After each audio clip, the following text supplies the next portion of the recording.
دي مش بس لو كانت مطفية، ده لو كانت مصدية يا عسلية بعد الخلطة دي هترجعيها كأنها جديدة، كأنك لسه كده مشترياهم حالا.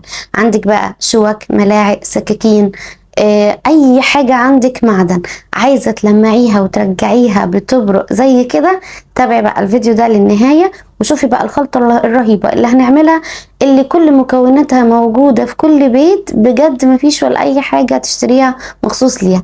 هنبتدي بقى نجيب علبة فاضية او اي بولة فاضية اللي متوفر عندك، وهتبتدي بقى تحطي فيها كل الحاجات المعدن بتاعتك. لازم يا جماعة الخطوة دي نعملها مرة كل شهر او مرة كل شهر ونص، دي بتبقى تعقيم وفي نفس الوقت بتحافظ على اللمعة نفسها بتاعت الادوات بتاعتك.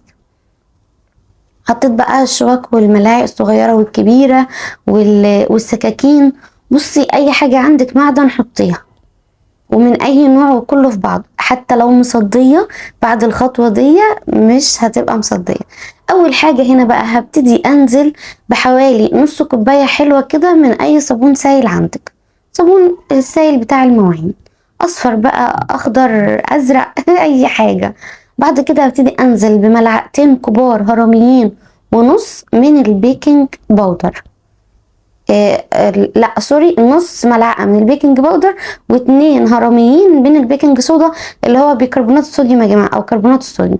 تمام، بنروح عند اي عطار بنلاقيه والدنيا بتظبط زي الفل. بعدهم بقى هنزل بنص كوبايه كامله من الخل، والخل هنا ليه ميزتين، ميزه ان هو بيفعل لي الكربونات والبيكنج باودر، وكمان بيلمع، فاهمين، بيدي لمعه كده حلوه حلوه قوي، ولو في اي روايح مش حلوه في المواعين بتاعتك بيشيلها. تمام. بعد ما حطيت الخل ضفت لهم لتر كده كامل او لتر ونص من الميه المغليه، على قد ما تغطي خالص كده، تغطي سطح الادوات بتاعتك. تمام. بعد بقى ساعتين بالظبط كانت الميه خلاص بردت، لانها كانت مغليه طبعا، كانت الميه بردت، وجبت بقى الاسبونج بتاعتي وابتدأت ان انا ادعك فيهم بالشكل ده. ممكن سلك ألمونيوم ناعم، ممكن سلك ألمونيوم ناعم، ولكن صدقوني مش محتاج، يعني هي بالظبط كده، يعني بصوا بتلمع في ثواني. هنا بقى غسلتهم كلهم، وبعدين هبتدي بقى دلوقتي ان انا انشفهم واوريكم الجمال بقى عامل ازاي. بصوا بقى، هبتدي هنا، انا جبت فوطة مطبخ كده نظيفة، وابتدأت هنا بقى ان انا انشفهم علشان اوريكم بقى اللمعة عاملة ازاي. بصوا يا جماعة، بمكونات موجودة عندك في البيت، يعني مفيش حاجة يعني كده هتطلعي تشتريها مخصوص. مش عندك بيكنج باودر، خلاص خليهم ملعقتين ونص من كربونات الصوديوم. بصوا لمعتهم رهيبة، كأنهم بجد لسه جداد. شايفين يا جماعة؟ مراية مراية.